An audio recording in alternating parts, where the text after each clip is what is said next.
A pergunta seguinte vai ser muito importante. Jesus, impostor ou Messias? Esta é uma pergunta muito importante porque este Jesus declara algumas coisas espantosas.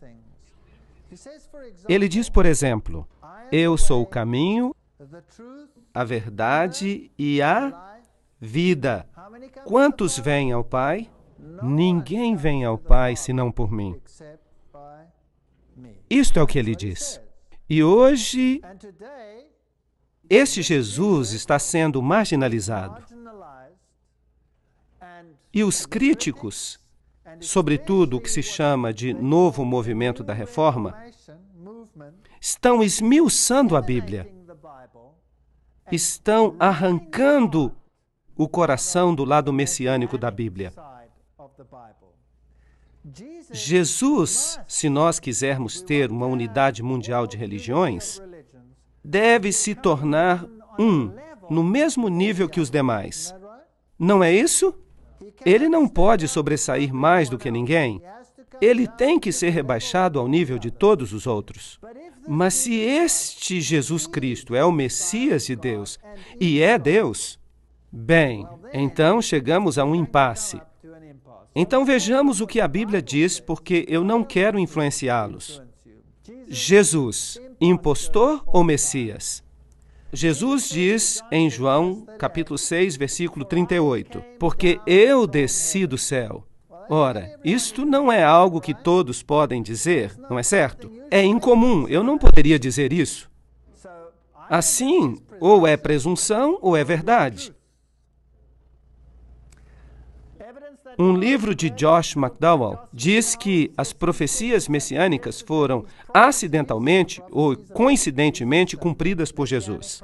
Segundo as probabilidades científicas, as chances de qualquer ser humano, até o presente, cumprir uma seleção de pelo menos 8 dessas profecias, incluindo a crucifixão, é apenas de 10 elevado à potência 17. E só estamos considerando apenas 8 profecias. E se considerássemos 48 profecias? A hipótese seria então praticamente 0. 10 elevado à potência de 157. E se você se lembrar que o número de partículas existentes no universo é de apenas 10 elevado à potência 18, bem, então esse é o número de partículas existentes no universo. Bilhões e bilhões de partículas. Uau! E se considerarmos todas as 61 profecias? Porque existem ainda mais profecias e cada uma delas é cumprida por Jesus Cristo. Números 24, 17 diz, uma estrela procederá de Jacó. Ele, Jesus, seria precedido por um mensageiro. Apenas vou mencionar algumas profecias, eu não quero focar todas elas, quero falar para vocês de uma profecia específica esta noite. Então vamos brevemente repassar algumas dessas profecias antigas. Vós que clama no deserto, preparai o caminho do Senhor e endireitai a vereda do nosso Deus no deserto. Portanto, a Bíblia diz que Jesus seria precedido por um mensageiro, e naqueles dias apareceu João Batista pregando no deserto, dizendo, arrependei-vos porque é chegado o reino dos céus. Assim, ele estava pregando a mesma mensagem predita pelo profeta. João 8,36. Depois que o Filho vos libertar, sereis verdadeiramente livres. Esta é uma profecia muito importante. Portanto, de acordo com esta declaração, a liberdade vem através de Jesus Cristo e mais ninguém. Porque ele diz que ninguém vem ao Pai senão por mim. Os judeus responderam, somos descendência de Abraão e nunca servimos a ninguém. Como dizes tu, sereis livres? Ele estava falando da liberdade, não da escravidão, mas da liberdade do pecado. O meu reino não é deste mundo, João 18:36. Estas declarações são muito fortes. O nascimento miraculoso, eis que a Virgem conceberá e lhe dará o nome de Emanuel, Deus conosco. Não é qualquer pessoa, mas Deus conosco. Então, algumas pessoas podem dizer, ele não foi chamado Emanuel, ele foi chamado de Jesus. Vejam, os nomes antigos se referiam a algo. Eles tinham um significado. Não eram apenas nomes quaisquer. Portanto, Emanuel significa Deus conosco. E Yeshua, que é transliterado para o grego como Jesus, significa Jeová Salvador, Deus o Salvador. E Jesus afirmou ser Deus, portanto, ele não pode ser comparado com ninguém, em nenhum sistema religioso. Isto é, Isaías 7,14. O anjo disse, em teu ventre conceberás e darás à luz um filho, e por-lhe-ás o nome Jesus, o que é exatamente a mesma coisa que Emanuel, Jeová o Salvador. O nome está aqui. Em outras palavras, Deus conosco. Lucas 1, 28 a 31. Em seguida, o Antigo Testamento se refere a Belém. Belém, de ti sairá o que há de governar Israel. Miqueias 5, 2. E esta Belém, em particular, Belém Efrata, que significa o pão da vida desceria dos céus em Belém. Claro, sabemos que isso se cumpriu. Jesus nasceu em Belém da Judéia no tempo de Herodes, e ele recebeu o nome de Yehoshua, Jeová o Salvador. Jesus disse, porque o Senhor me ungiu para pregar as boas novas aos mansos. Esta é uma profecia do Antigo Testamento também, a restaurar os contritos de coração e a proclamar a liberdade aos cativos, a abertura de prisão aos presos e a apregoar o ano aceitável do Senhor, o dia da vingança do nosso Deus, e a consolar todos os tristes. Isaías 61, 1 e 2. Lucas 4, 18 e 19 nos diz que isso é exatamente o que Jesus declarou acerca de si mesmo. Fica claro que o Messias faria milagres, e os olhos dos cegos seriam abertos, e os ouvidos dos surdos seriam também abertos. Então, o homem coxo saltará como um servo, e o mudo cantará. E no Novo Testamento, Mateus nos diz, Lucas nos diz, que Jesus curava todos os tipos de doenças, ordenando que aos tristes de Sião se dê óleo em vez de cinzas, gozo em vez de tristeza, vestes de louvor em vez de espírito angustiado. Nos Salmos, lemos que o Messias falaria em parábolas. Em parábolas abrirei a minha boca. Tudo isso disse Jesus com suas palavras. Mateus nos diz isso. A Bíblia prediz a entrada triunfal. Isso está em Zacarias 9:9. Eis que o teu rei virá a ti, justo e salvo, pobre e montado em um jumento. Todas essas coisas são predições do Antigo Testamento. Até o meu amigo íntimo, em quem eu tanto confiava, levantou contra mim o seu calcanhar. Isso se cumpriu e lemos em Mateus que Judas Iscariotes fez precisamente isso. E que tal este texto de Zacarias? E pesaram o meu salário 30 moedas de prata. Até o preço que foi pago por essa traição estava definido no Antigo Testamento. Tomei então as 30 moedas de prata e as deitei no tesouro de Jeová. E foi exatamente o que fizeram. Compraram o campo do oleiro com o dinheiro da traição. E ele havia dito, se me derem esse dinheiro, eu o entregarei. E ele então levou ao templo as moedas de prata e se retirou. E que fizeram eles? Compraram o campo do oleiro. E há um pequeno detalhe. Ofereci as minhas costas aos que me feriam e a minha face aos que me arrancavam os cabelos. Isso foi precisamente o que Jesus passou.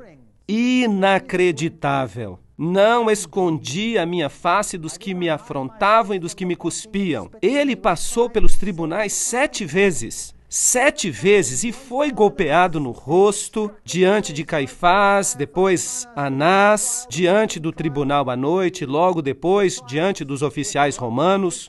E em seguida foi enviado a Herodes e de volta a Pilatos. 7 vezes ele passou pelos tribunais. Não escondi a minha face dos que me afrontavam e dos que me cuspiam. Isaías 56. Então cuspiram no seu rosto e lhe deram socos, e outros o esbofeteavam. A Bíblia diz que o golpearam inúmeras vezes. Eles me odeiam sem causa. Salmo 69. Portanto, ele seria rejeitado. A Bíblia predisse isso. Odiaram-me sem causa. Ele foi oprimido e afligido, mas não abriu a sua boca. Como um cordeiro foi levado ao matador. Tudo está ali no Antigo Testamento. O Antigo Testamento dá testemunho de Jesus Cristo. E sendo acusado pelos príncipes dos sacerdotes e pelos anciãos, não respondeu nada. Assim como um cordeiro levado ao matadouro. Mateus 27:12. E balançaram as suas cabeças e disseram: olhem para este homem, de onde vem ele? Até a maneira como ele ia morrer. Salmo 22:16. Traspassaram-lhe os pés e as mãos e o crucificaram, e foi contado com os transgressores. Isaías 53:12. Vocês sabiam que há cristãos, grupos de cristãos no mundo que negam essa profecia totalmente? Até negam que as profecias mencionadas aqui pertencem a Cristo, quando o próprio Novo Testamento refere essas profecias a Jesus. Eu fico assombrado só de pensar que há denominações protestantes que fazem isso. Me deram a beber vinagre. Salmo 69:21. Mateus 27:34. Crucificado com ladrões. Vocês sabem que foi assim que ocorreu. Olharão para mim a quem traspassaram, até mesmo a maneira com que seria crucificado. E ele levou sobre si o pecado de muitos e intercedeu pelos transgressores. Há várias profecias no Antigo Testamento acerca de Jesus. Lucas 23:34. Pai, perdoa-lhes, porque não sabem o que fazem.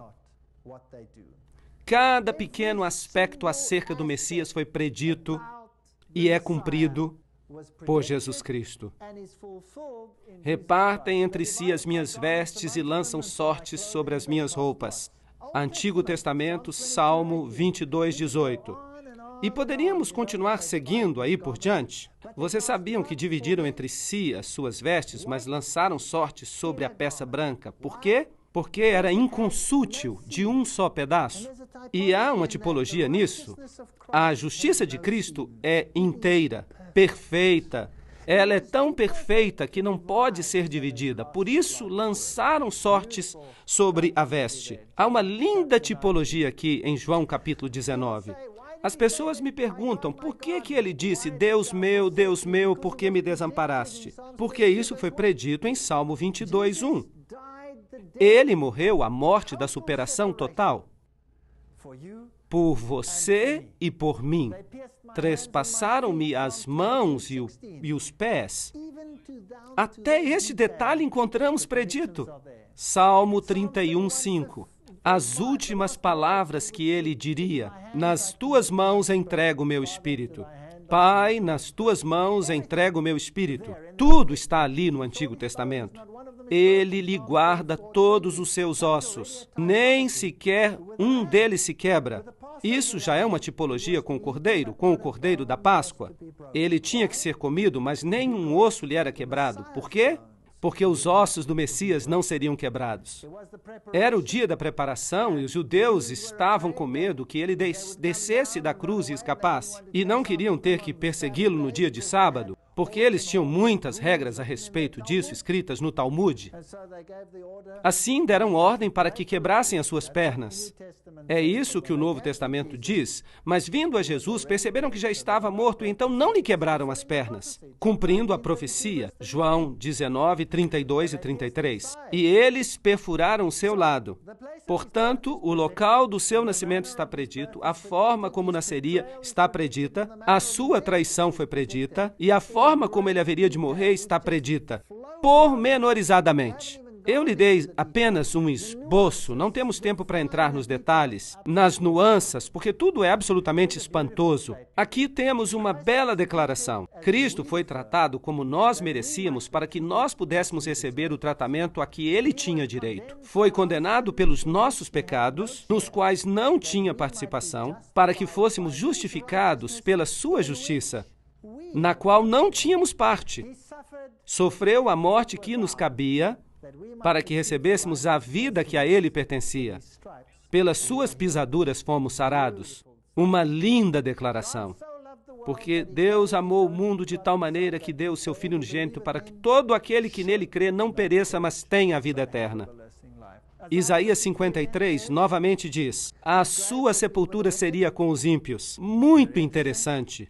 E esteve com o rico na sua morte. Ele morreu entre os ímpios, mas um homem rico lhe deu a sua sepultura. Mateus 27, 57 até 60. Confiram essas declarações. A forma da sua morte, a forma como foi sepultado, tudo está lá no Antigo Testamento. Alguns críticos dizem: esperem um momento. Quem sabe ele não foi apenas um personagem histórico e os escritores do Novo Testamento tenham escrito isso simplesmente para fazer crer que ele cumpriu as profecias. Agora, eu espero que vocês percebam que os escribas e os fariseus, eles nunca entenderam as profecias. Porque se eles tivessem entendido as profecias, eles teriam aceitado o Messias, certo? Então temos aqui a teoria de que esses fatos foram alterados. Dizem que os indivíduos envolvidos, como Pilatos, não foram figuras históricas. Pois bem, eu tenho uma notícia para esses críticos. Há uma inscrição que foi encontrada e ela está em exibição em um dos museus de Israel com os nomes de Tibério e Pôncio Pilatos. Esses nomes estão lá, porque são personagens históricos. Vamos passar uma vista de olhos em alguns historiadores. Tácito, o historiador romano que viveu no ano 115 depois de Cristo, fala acerca da perseguição de Nero aos cristãos no ano 46 depois de Cristo e diz: Cristos, de quem o seu nome é derivado, foi executado pelas mãos de Pôncio Pilatos no reino de Tibério. Portanto, temos uma fonte extra-bíblica que fala acerca dessas coisas, como elas aconteceram. Também temos Suetônio, um historiador romano que escreve em 120 depois de Cristo e diz: como os judeus estavam constantemente fazendo distúrbios, lembrem-se que os cristãos eram considerados uma seita judaica e por isso estavam sendo chamados de judeus. Essas perturbações eram então inspiradas por Crestus e o imperador Cláudio os expulsou de Roma. O Talmud, que é a tradição judaica, diz que na véspera da Páscoa judaica eles crucificaram a Jesus de Nazaré. Portanto, há várias fontes fora da Bíblia e das Escrituras que confirmam que Jesus viveu. Jesus era sempre central, porque o Messias era o centro da religião de Israel. Se você olhar para o santuário que tinha que ser construído, cada objeto, cada parte do serviço que ocorria ali no santuário era uma referência a Cristo. A mais bela história do plano da salvação é representada aqui no sacrifício do Cordeiro, o qual representava o Cordeiro que tiraria o pecado do mundo. Se você entrar no santuário, você verá uma pia que representa as consequências de suas ações, onde se lavavam os pecados e os confessavam. Jesus Cristo é a luz do mundo, Jesus Cristo é o pão da vida, Jesus Cristo intercessor, Jesus Cristo misericordioso. Tudo está lá e é uma bela história, mas não temos tempo para entrar em todos os detalhes, mesmo na tipologia do sumo sacerdote, porque o sumo sacerdote representava Cristo e era um símbolo, porque Paulo diz: nós temos um sumo sacerdote. Jesus Cristo, o único que entrou na majestade do céu. Hebreus 8, 1 e 2. Um sacerdote tal que está sentado à destra do trono da majestade no céu, ministro do santuário, do verdadeiro tabernáculo que o Senhor fundou, e não o homem. Esse é um tema muito interessante, porque Cristo não entrou num santuário feito por mãos humanas, figura do verdadeiro, porém no céu mesmo, para agora comparecer por nós diante da face de Deus. Ele entrou no próprio céu. Hebreus 9, 24. Todo o Novo Testamento é uma tipologia das próprias ações de Jesus. Portanto, agora temos um problema. O mundo espera hoje que todos se reconheçam como estando no mesmo nível, sendo iguais. Mas a Bíblia diz que há somente um caminho para a salvação, e esse é por meio de Jesus Cristo. E que Jesus não era apenas mais um de muitos profetas deste mundo, mas era o Messias predito. Deus, aquele que viria do céu, para pagar o preço do pecado para a sua e para a minha salvação. E temos que ter uma opinião definida sobre esse assunto. Há uma profecia fantástica em Daniel que coloca este assunto para além de qualquer sombra de dúvida. Tanto assim que ela se tornou um pesadelo para aqueles que querem rejeitar a Jesus como Messias.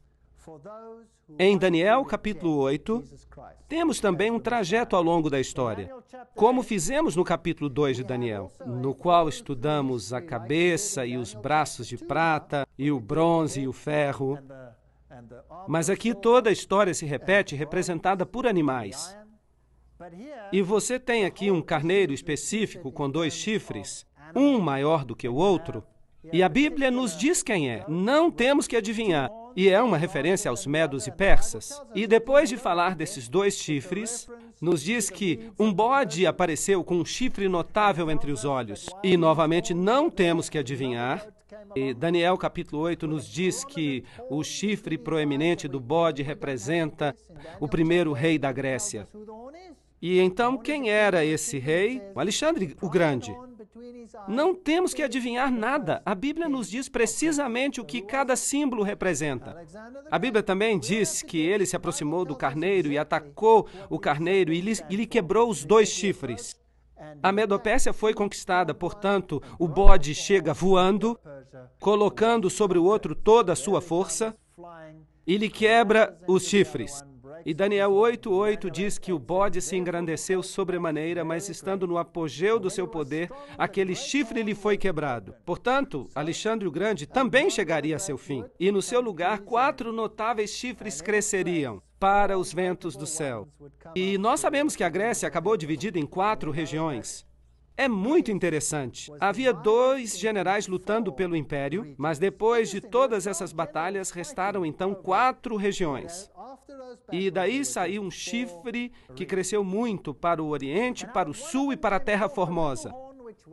E ele se engrandeceu a ponto de enfrentar o exército do céu. E ele lançou por terra alguns do exército de Deus, algumas estrelas, e os pisou. E ele se engrandeceu contra o grande príncipe do exército. E por isso foi tirado o sacrifício contínuo. A palavra sacrifício está escrita em letras cursivas, significando que ela não está presente no texto original. Na versão King James, em inglês, quando se escreve uma palavra em letras cursivas, significa que essa palavra não está no original. Portanto, podemos dizer que por ele o contínuo foi tirado, e o lugar do seu santuário foi lançado por terra. Agora, todo este santuário representava o Messias, e Roma foi quem crucificou o Messias. Vamos falar deste assunto com mais detalhes depois, mais adiante. Depois foi ouvido que um santo falava. Daniel estava, portanto, em visão, e ouviu um anjo falando com o outro. E disse àquele santo, aquele outro santo que falava, até quando durará a visão do sacrifício contínuo?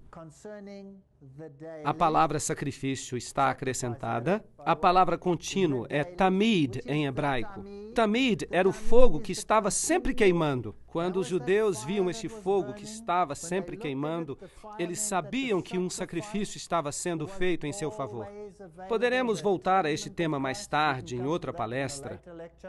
E da transgressão assoladora para que sejam entregues o santuário e o exército, a fim de serem pisados. E ele disse, e agora nós temos um tempo profético, até 2.300 tardes e manhãs, e o santuário será purificado. Daniel 8, 13 e 14. Temos um tempo profético. Agora, não vamos lidar com esta profecia hoje. Estes 2.300 dias proféticos nós vamos explicar em uma outra palestra, em detalhe. Por isso eu não quero falar sobre isso agora em detalhes, mas precisamos ver que Daniel está se referindo aqui a um tempo profético definido. E eu quero ver apenas uma parte desse tempo profético, Daniel 8, 23 a 26. No fim do seu reinado, quando acabarem os prevaricadores, se levantará um rei feroz de semblante e será entendido em questões obscuras e se levantará contra o príncipe dos príncipes, mas sem mãos será quebrado. Ali, novamente, temos uma frase, sem mão. É incrível a profecia. Nós vamos explicar essa frase mais à frente e nós veremos quem vai estar no comando quando Jesus voltar. A visão da tarde e manhã é verdadeira, tu, porém, sela a visão, porque se refere a dias muito distantes. Isto é, se refere ao futuro. E ele disse, até 2.300 tardes e manhãs e o santuário será purificado. Aqui está uma visão que foi dada a Daniel e ele não a entende. Ele não entende nada, mas dizem a ele, não se preocupe, você não precisa entender isso agora, isso será revelado num futuro distante. E nós também não vamos tratar deste assunto nesta conferência, vamos tratar sobre isso mais tarde em outra palestra. E ele então está pensando sobre esta visão, ele não entende, ele está ali em pé, Daniel 8:17, e ele veio até onde eu estava e vendo, eu me amedrontei e caí com o rosto em terra. Daniel está em visão e ele tem uma perspectiva desse ser celestial e ele cai sobre o próprio rosto. Entende, filho do homem, porque esta visão será para o tempo do fim. Portanto, a visão diz respeito ao futuro, diz respeito ao tempo do fim. E há vários aspectos que preocupam a Daniel. E em seguida, em Daniel capítulo 9, do versículo 20 em diante, temos a explicação para uma parte da visão.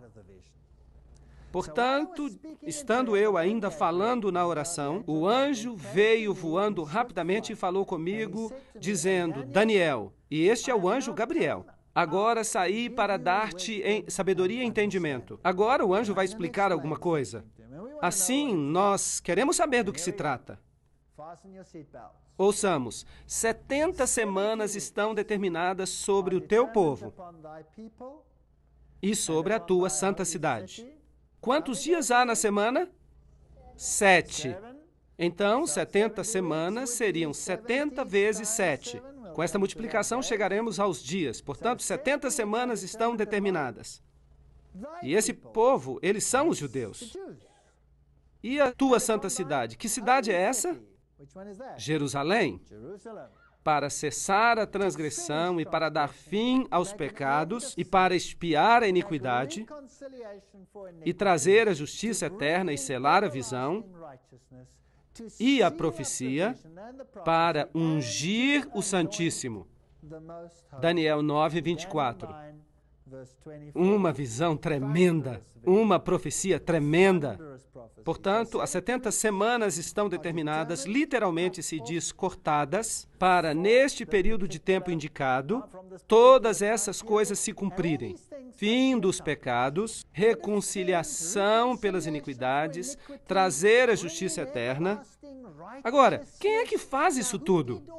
Quem traz a justiça eterna?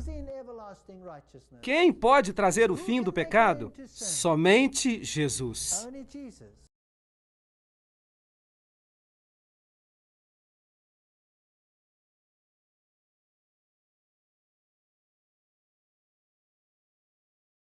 Temos aqui uma profecia messiânica.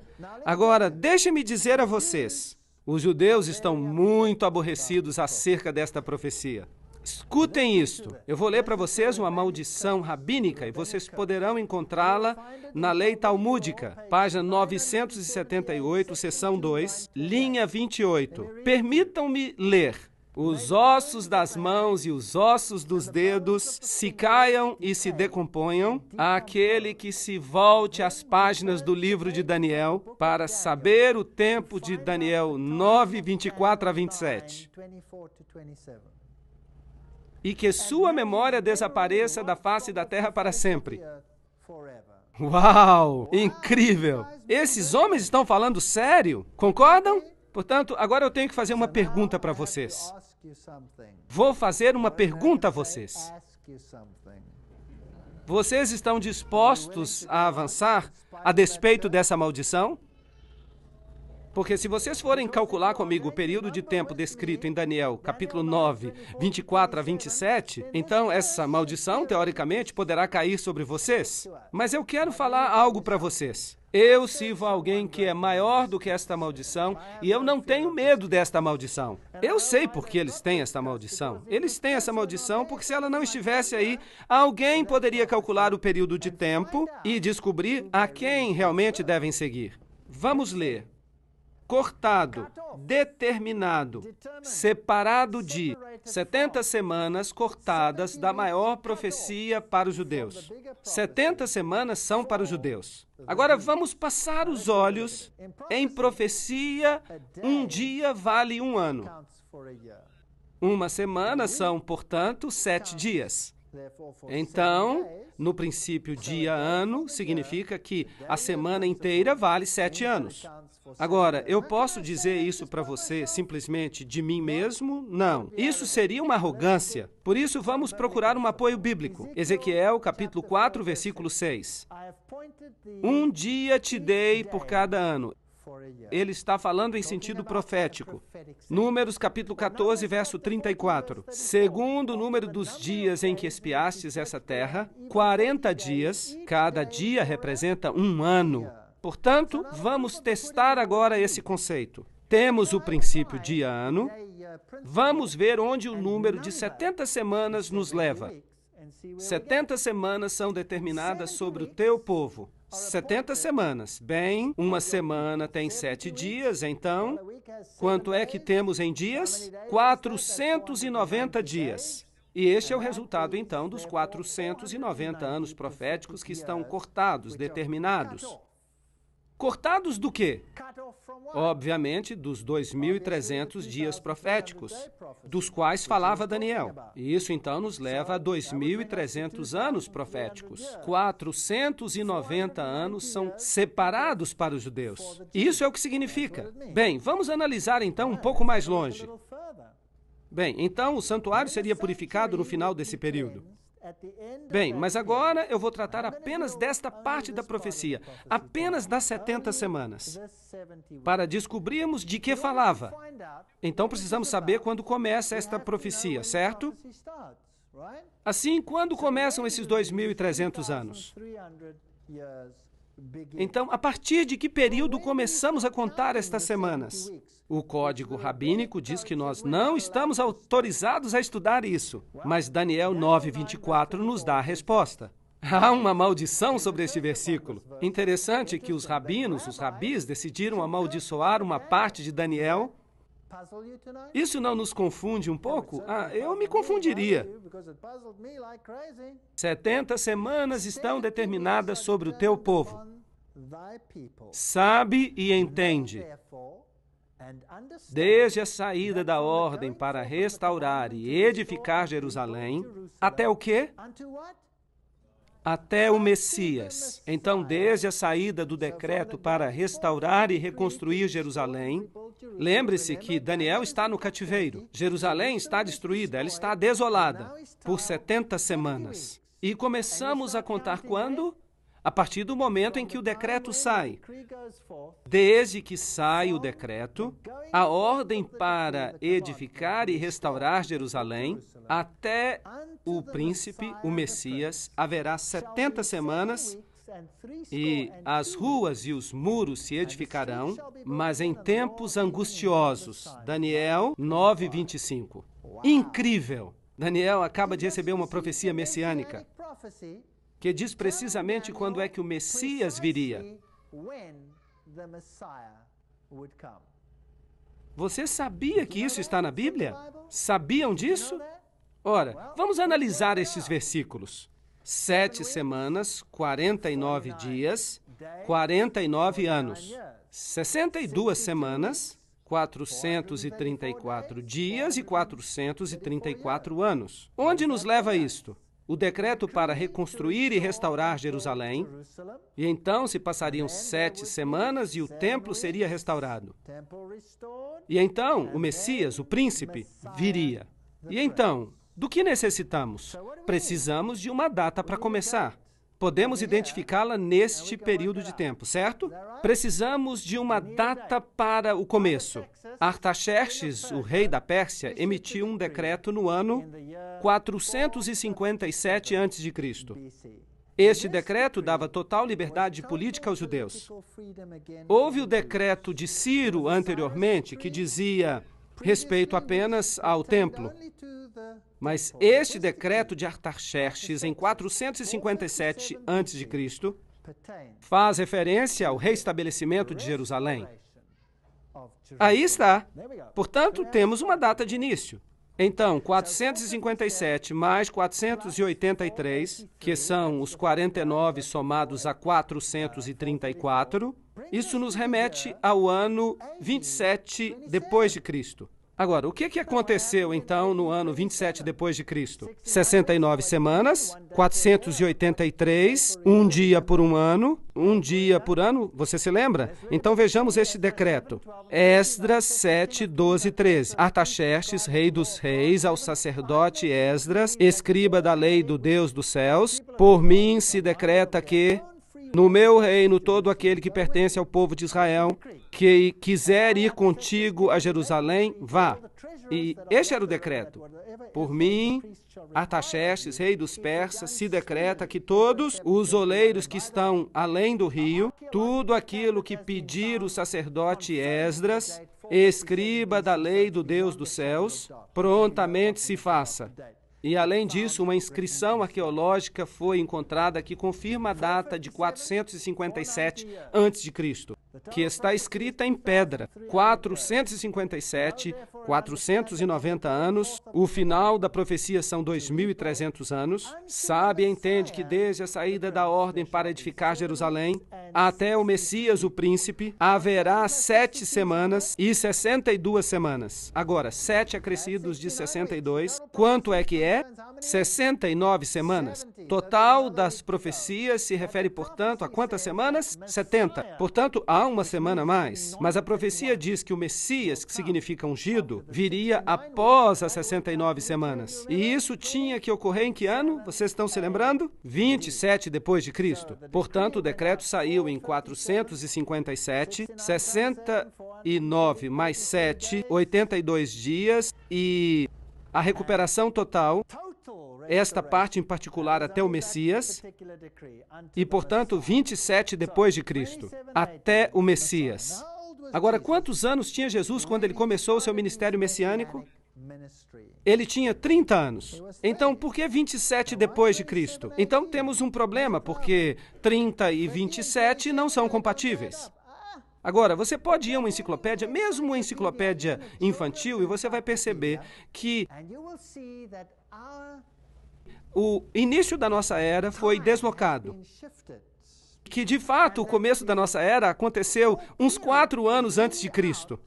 Porque, como não se conta o ano zero, o que Cristo tinha realmente eram 30 anos no ano 27, por causa destes cálculos. A palavra Messias significa ungido, e Jesus foi ungido, isso aconteceu no mesmo momento do seu batismo. Agora, no ano 15 do Império de Tibério César, esta é uma citação das Escrituras, aconteceu que, enquanto as pessoas se batizavam, e se batizava também Jesus, aconteceu que o céu abriu. Lucas 3, 1 e 21. Agora, este ano de Tibério era o ano 27 depois de Cristo. Mas quantos Messias pode haver? Apenas um. Apenas um cumpre todos os pormenores da profecia. O ano 15 de Tibério César era o ano 27 depois de Cristo. E Jesus foi ungido com o Espírito Santo precisamente no momento certo da profecia. Agora você pode imaginar por que o Talmud rabínico diz: maldito seja aquele que calcula 7 semanas, porque o judaísmo teria chegado ao seu fim. Se eles aceitassem o que Daniel disse, o judaísmo teria chegado ao fim. E o Espírito Santo desceu sobre ele em forma corpórea, como uma pomba, e ouviu-se uma voz do céu que dizia: Tu és o meu filho amado, em ti eu me comprazo. Agora, ouçam o que diz Marcos, capítulo 1, versículo 15. Jesus foi ungido e o ano era 27 depois de Cristo, e dizendo: o tempo está cumprido e o reino de Deus está próximo. Arrependei-vos e crede no Evangelho. Marcos 1, versículo 15. Que tempo está cumprido?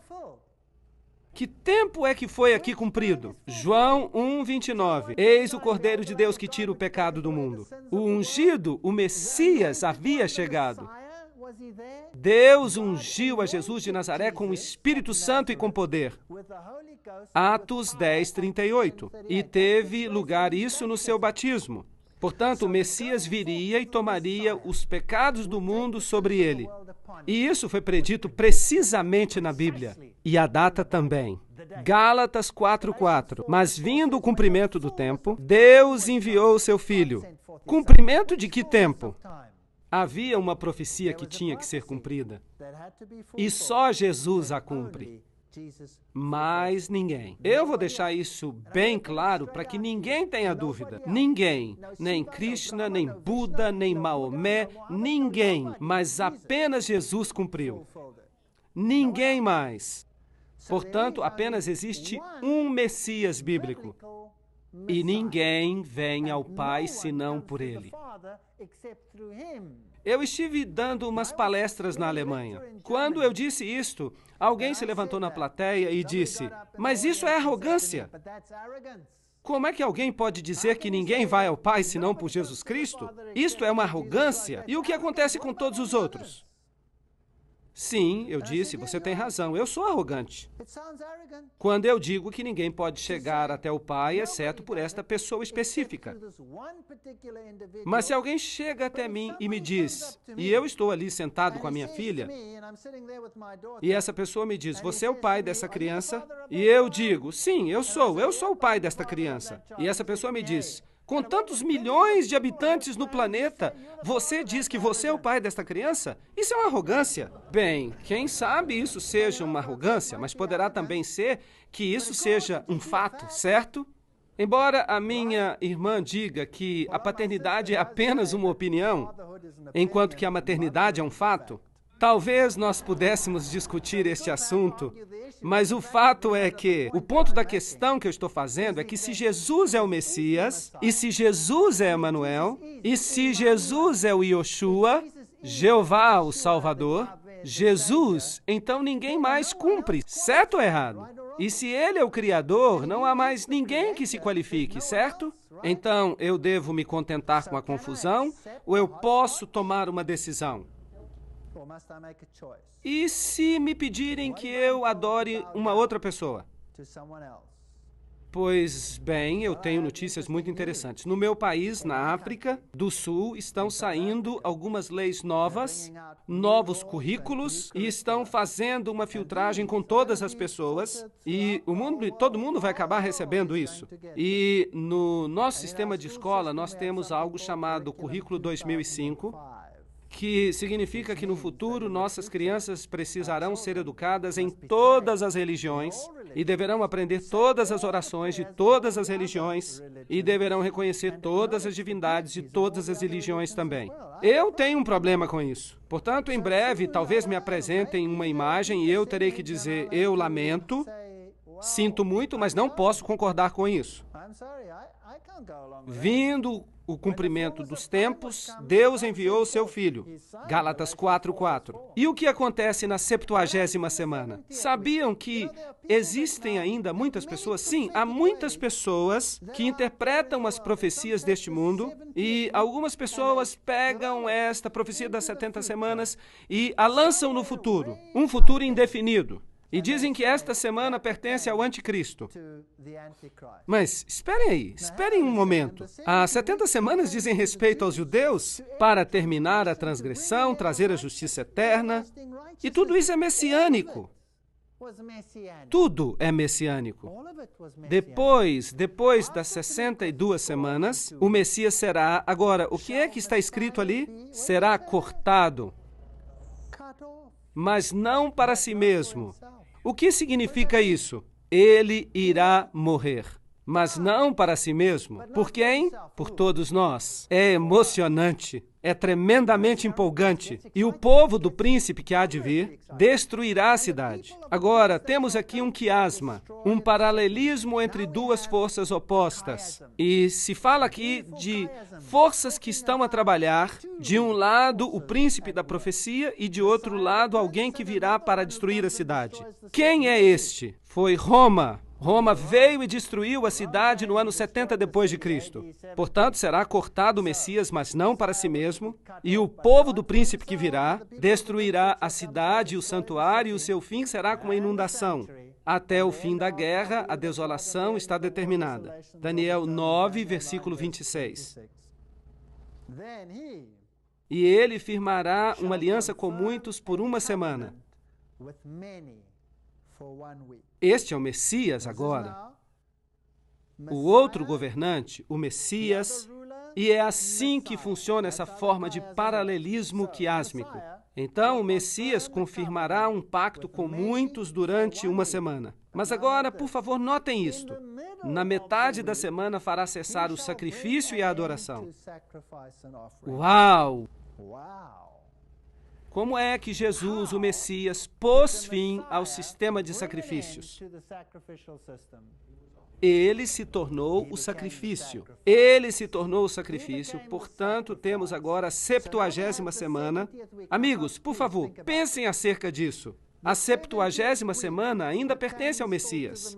Não pode ser atirada para o futuro, porque no meio dessa semana, a propósito, a metade de 7, quanto é que dá? 3,5. E por quanto tempo esteve Jesus ativo após a sua unção? 3 anos e meio. E no meio dessa semana, ele foi cortado, mas não por você ou por mim. Ele trouxe o fim ao sistema dos sacrifícios, porque ele se tornou o Cordeiro de Deus que tira o pecado do mundo. Não está certo? Portanto, apenas ele pode cumprir essa parte da profecia. Portanto, posso atirá-la para o futuro ou ela tem que dizer a respeito de Cristo? Pertence ao tempo de Cristo. Ele trará o fim do sacrifício e da oferta. Ele é a oferta. Há uma semana profética, ou 7 anos literais, que sobram na nossa profecia. Qual é a metade de 7? 3,5, 3 anos e meio, desde o outono do ano 27 depois de Cristo até a primavera de 31 depois de Cristo. Portanto, temos o ano 27 mais 3 anos e meio, e o sistema de sacrifício dos judeus simbolizado pelo templo chega ao fim. O Messias seria cortado, mas não por si mesmo. É fenomenal. Esta antiga profecia aponta para Jesus e para mais ninguém. Apesar do desagrado de muitos líderes religiosos nos dias de hoje, na 70ª semana, 31 depois de Cristo, Jesus morreu, mas há ainda 3 anos e meio que sobram. 70 semanas estão determinadas para os judeus. O que aconteceu no ano 34 depois de Cristo?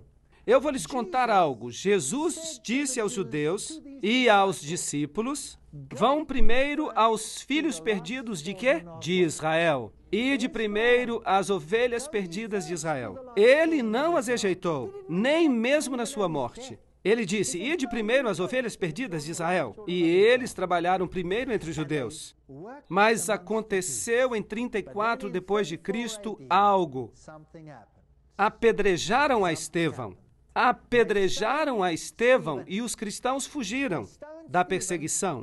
Quem foi enviado atrás deles? Lembram-se? Paulo. E Paulo recebeu uma visão e ele se tornou apóstolo de quem? Dos gentios. Pedro percebeu e através de uma visão de um lençol que descia com coisas impuras e que estava sendo enviado a Cornélio, um gentio, e ele vai a Cornélio e lhe diz que Deus lhe havia mostrado em visão que ele não deveria chamar a nenhum homem de impuro.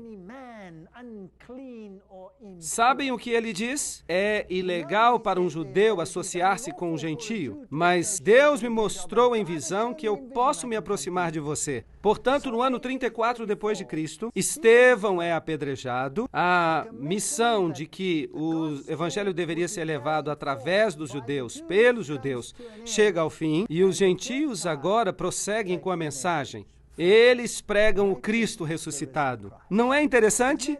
E qualquer judeu que queira ser exortado a viver pode ser recrutado, enxertado, mas tem que reconhecer que Jesus Cristo é o seu Salvador pessoal. E, portanto, precisa tornar-se cristão. E se você está em Cristo, então você é parte da semente de Abraão. É assim que funciona. Cristo foi crucificado exatamente na hora certa, de acordo com a profecia, exatamente no momento em que a profecia disse que aconteceria. E no meio da semana, foi crucificado, mas ainda a misericórdia perdurou até que eles a rejeitaram totalmente. Não só rejeitaram a Cristo, mas também os seus seguidores. De acordo com a profecia de Daniel, o pacto de Deus com os judeus terminaria no ano 34 depois de Cristo. E daqui por diante teriam que ser enxertados à videira. Eles pregaram e foram rejeitados. Aqui na porta das ovelhas é por onde o trouxeram, onde o crucificaram. Queriam que ele viesse como rei dos reis e que destruísse os romanos, mas ele destruiu os seus pecados. De qualquer forma, eu ensinei a andar a Efraim, tomando-o nos braços, mas não entenderam que eu os curava. Oséias capítulo 11, verso 3. Atei-os com cordas humanas com laços de amor, e lhes dei mantimento. Como te deixaria, ó Efraim? Como te entregaria, ó Israel? Jerusalém, Jerusalém, quantas vezes eu quis ajuntar-te como a galinha o faz aos pintinhos, debaixo das asas, e não quisestes. Eis que a vossa casa vos será deixada deserta. E o tempo em que eles seriam os portadores da mensagem do Evangelho chegaria ao fim.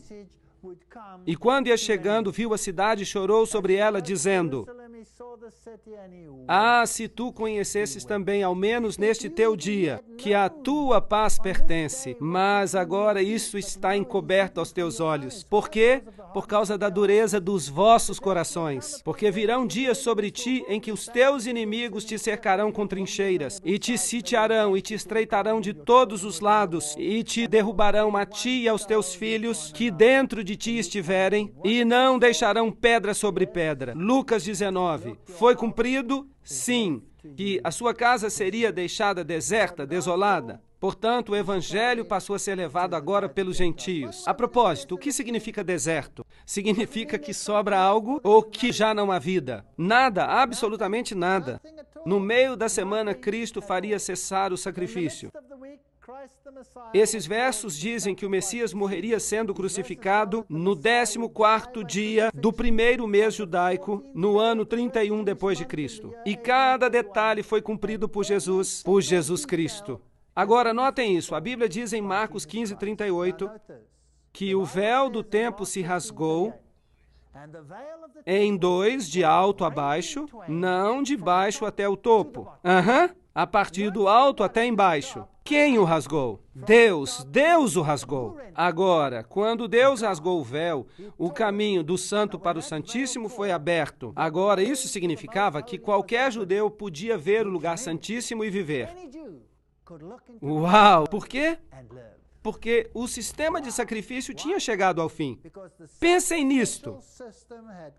Jesus cumpriu o sistema de sacrifício, sim ou não? Sim, porque, havendo Cristo feito o sacrifício, ele o fez para sempre. Perfeito, um sacrifício. E se eu construísse um pequeno templo e começasse a sacrificar novamente? O que eu queria dizer com este ato?